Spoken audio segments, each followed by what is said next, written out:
ফাইজলামি শুরু কর সারা দেশব্যাপী ফাইজলামি শুরু করে দিয়েছে একেবারে নির্মমভাবে, অহেতুকভাবে। এই যে অসহায় মানুষগুলোকে, ছাত্র পড়তে গিয়েছে, বাবা মার স্বপ্ন লালন করা ছাত্র, ছেলেটা ইঞ্জিনিয়ার হবে, ছেলেটা মেডিকেল সায়েন্সের পরে বড় একজন ডক্টর হবে, পিটায় মেরে ফেলে দিল তাকে। এত বড় সাহস! আর আমরা কিছুই বলতে পারলাম না, কিছু করলাম না। কি একটা অবস্থা চলছে! এগুলো যখন চলতে থাকবে একটা কওমের মধ্যে, আপনার মনে হয় যে আল্লাহর পক্ষ থেকে রহমত নেমে আসবে? লা ইলাহা ইল্লাল্লাহ বলা একজন মানুষ যদি বেঁচে থাকে, ওই একজন মানুষের সম্মানে আল্লাহ পাক কিয়ামত দিবে না ইনশাআল্লাহ। সে একজন মানুষকে এভাবে নির্মমভাবে পিটিয়ে মেরে ফেলো তোমরা। এখন মানুষকে পেটানো শুরু করেছো। নবী সাল্লাল্লাহু আলাইহি ওয়াসাল্লাম শেষ জামানার হাদিস সম্পর্কে বলেছিলেন যে আমি এক শ্রেণীর মানুষকে দেখি নাই যারা আসবে মানুষকে নির্মমভাবে মারবে। নবীজি বলেছিলেন শেষ জামানায় দুই শ্রেণীর মানুষ আসবে, আমি এদেরকে দেখি নাই। নবীজি দেখেন নাই মানে 1400 বছর আগে ওরা ছিল না। এক শ্রেণী হচ্ছে হাতের মধ্যে মানুষকে মারার কিছু অস্ত্র নিয়ে ঘুরে বেড়াবে, এরা মানুষকে নির্মমভাবে পিটাবে, নির্মমভাবে মানুষকে পিটাবে। এই শ্রেণীকে আমি দেখিনি, এরা আসবে পরে। আর এক শ্রেণী হচ্ছে এমন এক শ্রেণীর মহিলা বের হবে যারা কাপড় পরেও নগ্ন থাকবে, নিজেরাও আকৃষ্ট হবে, অন্যকে আকৃষ্ট করবে। তো এই মেয়েদেরকে তো দেখতে পাচ্ছেন, এখন পাচ্ছেন না? তার মানে কিয়ামত কাছে না দূরে? আর আমি এখন ওই হাতে লাঠিওয়ালা ওই গ্রুপকেও খুঁজে পেয়েছি। হাতে লাঠিওয়ালা সেই গ্রুপ কোনটা জানেন? ওই যে ঘরের মধ্যে ঢুকায় যে ছেলেগুলোকে মেরে রাত্রেবেলা মেরে ফেলায়, সেটা গ্রুপের। বিভিন্ন হলে দেখেন না, হকি স্টিক নিয়ে 8-10 জন মিলে এক একটা করে ছেলেকে ডেকে নিয়ে পিটায় মেরে ফেলায়, এগুলো সেই ছেলে। এদেরকে যারা জন্ম দিয়েছে ওই বাপের জন্য ধিক্কার, এদেরকে যারা জন্ম দিয়েছে এই বাপের জন্য ধিক্কার। আর এখন এরকম লেডিস গ্রুপও বের হয়েছে, আর মেয়েদেরকেও হলে ডেকে পিটানো শুরু করেছে। তোমরা কি মনে করো যে 5 জন 6 জন 10 জন মিলে একজনকে সারা রাত টর্চার করে মেরে ফেলানোর মধ্যে সুপুরুষ? তুমি সুপুরুষ, তুমি অনেক বড় বীর। সাহসটাকে তুমি একজন মারামারি করে দেখাও না দেখি। তোমরা এত বড় সাহস, তাহলে একজন মারামারি করে দেখাও না। আসো রিংয়ের মধ্যে আসো, তারপর দেখি তোমার কত শক্তি, আমাদের কত শক্তি। একজন 1-on-1 ব্যাটেলে আসো, খালি হাতে 1-on-1 ব্যাটেলে আসো। 8 জন 10 জন মিলে একটা বুয়েটের ছেলে, একটা মেডিকেলের ছেলে, একটা অমুকের ছেলে, তমুকের ছেলে, বাবা মায়ের স্বপ্ন লালন করা ছেলেগুলোকে ঘরের মধ্যে ঢুকাবা, সারা রাত পিটায় মেরে ফেলবা। এটাকে তোমরা সাফল্য মনে করো, বীরত্ব মনে করো? এই ছেলেগুলোকে জন্ম দিয়েছে যে পিতা মাতায়, এদের জন্য ধিক্কার আমার পক্ষ থেকে। আপনারা এইসব সন্তান জন্ম দিতে গেলেন কেন? খিদির আলাইহিস সালাম বেঁচে থাকলে ছোটবেলায় মেরে ফেলতো এদেরকে। ওই যে খিদির আলাইহিস সালাম ছোটবেলায় একটা বাচ্চাকে মেরে ফেলছিলেন না? মুসা আলাইহিস সালাম বলেছিলেন যে একটা বাচ্চাকে কেন মেরে ফেললেন? তখন খিদির আলাইহিস সালাম বলেছিলেন এই ছেলেটা যদি বড় হয়, বড় হলে অনেক বড় কাফের হবে। আল্লাহ আগে জানিয়ে দিয়েছেন, এই জন্য আগে মেরে দিয়েছে। এই বাচ্চাগুলোকে নিতে গেলেন কেন? কোনো রকম লজ্জাবোধও নাই, চক্ষু লজ্জা নাই।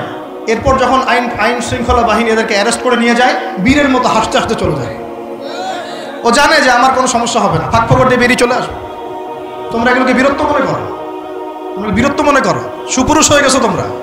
এতই যদি ক্ষমতা থাকে, সাহস থাকে, তো একজন মারামারি করো না, 1-on-1 ব্যাটেলে আসো। তারপর দেখো কে জিতে কে হারে। 10 জন মিলে একজনকে পিটাবা, মনে করছো খুব বড় বীর হয়ে গেছো। এখন 10টা মেয়ে মিলে একটা মেয়েকেও পিটাচ্ছে, সুবহানাল্লাহ। তা আবার ইসলামিক বিশ্ববিদ্যালয়ের মতো। এই বিশ্ববিদ্যালয়ের নাম ইসলামিক কে দিল? এটা ইসলাম? একটা মেয়েকে আপনি ঘরের মধ্যে ঢুকায় সারা রাত পিটাবেন, মেয়েটা কাঁদতে বলছে আমার পায়জামা পর্যন্ত খুলে ফেলেছে টান দিয়ে। আরে তোর মায়ের পায়জামাকে খুলে ফেললে তোর কেমন লাগবে? তোর বোনের পায়জামাকে খুলে ফেললে তোর কেমন লাগবে? কোন সাহসে তুই একটা মেয়ের পায়জামায় হাত দিস? এত বড় সাহস! আর এদেরকে আমরা তোলা করে মানুষ করি। আইন শৃঙ্খলা বাহিনী আপনারা কি করেন? ইনস্ট্যান্ট কোর্ট বসে ফাঁসি দিয়ে দিবেন এদেরকে। আল্লাহর কসম করে বলছি, যদি কোনোদিন এরকম ক্ষমতা আমাদের কাছে আসতো, দিন বিচার করে দেখিয়ে দিতাম ইনশাআল্লাহ। ফাইজলামি শুরু কর সারা দেশব্যাপী। যারা এখন বিপদগামী ছিলেন আমরা মনে করতাম তারাই এখন হেদায়েতের দিকে আসছেন, আর আমরা এখন মুসলিম ঘরে জন্মগ্রহণ করে নামাজ ছেড়ে দিচ্ছি, কোরআন পড়া ছেড়ে দিচ্ছি। এটা কি ধরনের কথা? আমার পরিবারের মা বোনরা কিভাবে বেপরদায় বাইরে যায়? আমার পরিবারের কর্তা আমি কেমন করে আমার পরিবারের স্ত্রী সন্তান মেয়েরা বাইরে বেপরদায় যাবে? কিভাবে যাবে? আমি তো পরিবারের কর্তা, আমি পরিবারের স্বামী, আমার স্ত্রী কেমন করে বেপরদায় বাইরে যাবে? আমার ছেলে কেন নামাজ পড়বে না? নামাজ না পড়ে সে ভাত খাবে কিভাবে? নামাজ না পড়ে আমার পরিবারে আমার ছেলে ভাত খাবে কিভাবে? আমার মেয়ে কেমন করে ভাত খাবে? অতএব পরিবারটাকে শক্ত করেন, হালাল খান, সামাজিকভাবে ইসলামটাকে এগিয়ে নেন, ইনশাআল্লাহ দেখবেন একদিন বড় পরিসরে ইসলাম কায়েম হয়ে যাবে। আর আমরা কারোর জন্য বদদোয়া করবো না, আমরা দোয়া করব আল্লাহ পাক যেন ঊর্ধ্বতন কর্তৃপক্ষ সবাইকে হেদায়েত দান করেন এবং অন্যায়ের বিরুদ্ধে দাঁড়ানোর তৌফিক দান করেন, এবং তাদের হাতে হলেও আল্লাহ পাক যেন ন্যায় প্রতিষ্ঠা করার তৌফিক দান করেন। আর ন্যায় কোনটা অন্যায় এগুলো এসব প্রোটেস্ট্যান্ট মুসলিমরা আপনাদেরকে শেখাতে পারবে না। যারা ইসলাম, কোরআন, সুন্নাহ, সমকালীন বিশ্ব ইতিহাস, অর্থনীতি, সংস্কৃতি, দেশীয় কালচার সব সম্পর্কে জ্ঞান রাখে, এই মানুষরা আপনাকে বলতে পারবে কোনটা সত্য, কোনটা মিথ্যা, কোনটা হক, কোনটা বাতিল। একজন কবর পূজারী আপনাকে কি হেদায়েত দিবে? একজন মাজার পূজারী আপনাকে কি হেদায়েত দিবে? একজন বেদাতি আপনাকে কি হেদায়েত দিবে? হেদায়েত তো নিতে যান খালি ওদের কাছে, আর জ্ঞানী মানুষকে তো মূল্যায়ন করে না। যারা বুদ্ধি বিক্রি করে খায় ওদের কাছে পরামর্শ নিচ্ছেন। আর কিছু বিষয় বলতে বলতে মুখের ফেনা উঠিয়ে দিলাম, তারপরেও কোনোদিনও বললেন না যে হ্যাঁ কথাটা গ্রহণ করা যায়। কি আশ্চর্য! যখন একটা সমাজের মধ্যে এই পাপগুলো ছড়িয়ে পড়বে তখন আল্লাহ পাকের গজব আসবে, এটা আসবেই। কিভাবে প্রতিরোধ করার কোনো সুযোগই নাই, আপনাকে প্রতিকারও করার কোনো সুযোগ নাই। তওবা করে আল্লাহর কাছে ফিরে আসতে হবে, এটাই সলিউশন। এই যে আমরা শহরের কথাই বলছিলাম, আমাদের সমাজের অন্যতম বড় একটা কিয়ামতের আলামত হচ্ছে উঁচু উঁচু বিল্ডিং নির্মাণের প্রতিযোগিতা।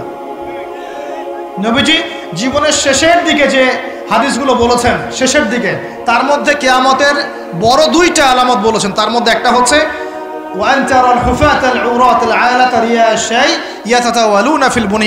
যখন দেখবে সমাজের সবচেয়ে নিম্ন শ্রেণীর মানুষেরা, রাখাল টাইপের মানুষ, গায়ে জামা নাই, পায়ে স্যান্ডেল নাই, উঁচু উঁচু বিল্ডিং নির্মাণের প্রতিযোগিতা করছে।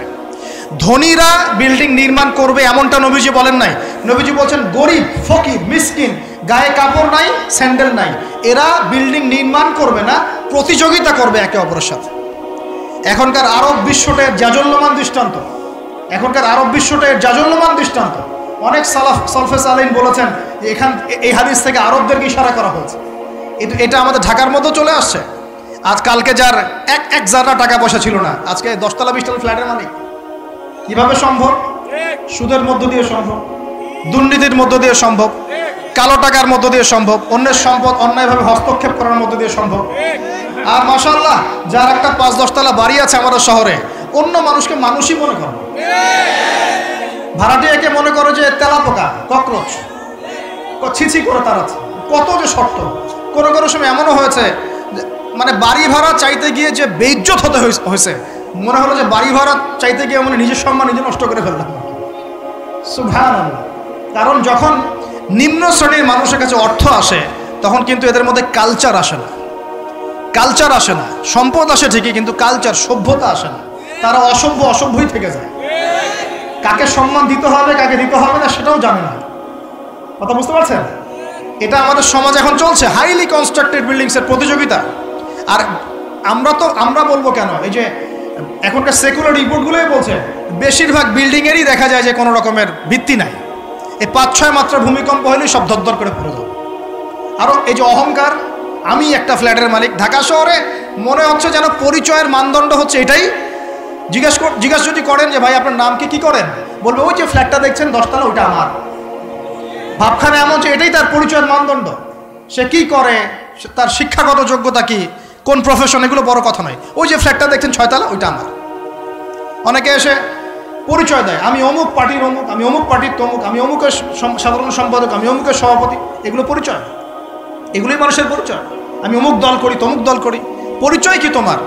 তুমি কি এই পরিচয় দিয়ে কাল কিয়ামতের মাঠে আল্লাহর সামনে দাঁড়াবা? তোমার পরিচয়টা কি? পরিচয় হচ্ছে তোমার শিক্ষাগত যোগ্যতা কি, তুমি সমাজকে কতটুকু সার্ভ করতেছো, তোমার ইলমি যোগ্যতা কি, তুমি 5 ওয়াক্ত নামাজ পড়ো কিনা, তুমি ইসলামপন্থী কিনা, তোমার সুন্নত আছে কিনা, তুমি দিনের জন্য কি করো, এগুলো তোমার পরিচয়। আল্লাহ রাব্বুল আলামিন আমাদের কথাগুলো বোঝার তৌফিক দান করুন। আমাদের সমাজে হাইলি কনস্ট্রাক্টেড বিল্ডিংসের এগুলো প্রতিযোগিতা চলছে। দেখেন, বিল্ডিং নির্মাণ করা পাপের কিছু নয়, কিন্তু এগুলোর মধ্য দিয়ে অহংকার করাটাই পাপের। আর অহংকার করলে আল্লাহ পাক এগুলোকে ধসিয়ে দিতে সময় নেবেন না। আল্লাহ পাক আমাদেরকে বোঝার তৌফিক দান করুন। আমাদের সমাজে রন্ধে এগুলো চলছে। আমার ওদের খেয়ানত, অবিশ্বাস, সুদ চলছে, জেনা চলছে, ফ্ল্যাটে জেনা চলছে, ফ্ল্যাটে জেনা। জেনা মানে শুধু শারীরিক ইলিগেল ফিজিক্যাল রিলেশনশিপই নয়, জেনার মধ্যে চোখের জেনা আছে, কথার জেনা আছে, চলাফেরার জেনা আছে।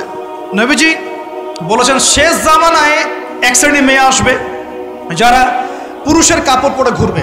এটা দেখার জন্য আপনি ঢাকার শপিং মলে চলে যান, শপিং মলে যান, কিয়ামত দেখতে পারবেন। কিয়ামত কাকে বলে? কিয়ামত কাকে বলে? কেউ কেউ দেখা যায় সুন্দর সুন্দর বোরখা বানিয়ে নিয়েছে, যে বোরখাগুলো পরেও তার মানে শরীরের কাঠামো স্পষ্ট বোঝা যাচ্ছে। এখানে আপনি কাকে দায়ী করবেন, কাকে দোষ দিবেন? অবৈধ সম্পর্ক, অবৈধ সম্পর্ক ঢাকা শহরের রন্ধ্রে রন্ধ্রে ঢুকে গেছে। অবৈধ সম্পর্ক, টিনেজ 8-10 বছর, ক্লাস 8-এ পড়ে, ক্লাস 9-9-এ পড়ে, 10-এ পড়ে, এদের মধ্যে ইলিগাল সম্পর্ক চলছে। ইউনিভার্সিটিতে পড়ে, স্কুল কলেজ পাশ করে বিশ্ববিদ্যালয়ে গিয়েছে, ব্যাস ও মনে হয় যে একেবারে পাখা ওর গজায় গেছে, যা ইচ্ছা তাই করতে পারে। মেয়েকে দিয়েছেন একটা স্মার্টফোন, ব্যাস নষ্ট হয়ে গেছে। ছেলেকে দিয়েছেন একটা বাইক, ও দেখ মাদকের আসরে বসে আছে। কি একটা অবস্থা! এই যুব সমাজ কি আগামী দিনে ইসলামের পতাকা বহন করবে? এই যুব সমাজকে দিয়ে ইসলামের বিজয় লাভ হবে, নাকি আমাদের একটা ঈমান দীপ্ত যুব সমাজ দরকার? কোনটা? আল্লাহ পাক আমাদের সবাইকে আল্লাহর পক্ষ থেকে ঈমান দান করুন। আর আমি আর লম্বা করতে থাকলে সারা রাত যাবে গা। আমি আপনাকে গুছায় নিয়ে এসে শেষ করে দিচ্ছি যে এর পাশাপাশি কোন কোন পাপ ছিল, যে পাপগুলোর কারণে আল্লাহ পাক এই গজবগুলো দিয়েছিলেন, এবং এই ঢাকা শহর সহ এই বড় বড় শহরগুলা এই পাপের মধ্যে আছে কি না আপনি নিজেই যাচাই করবেন। যাচাই কে করবে?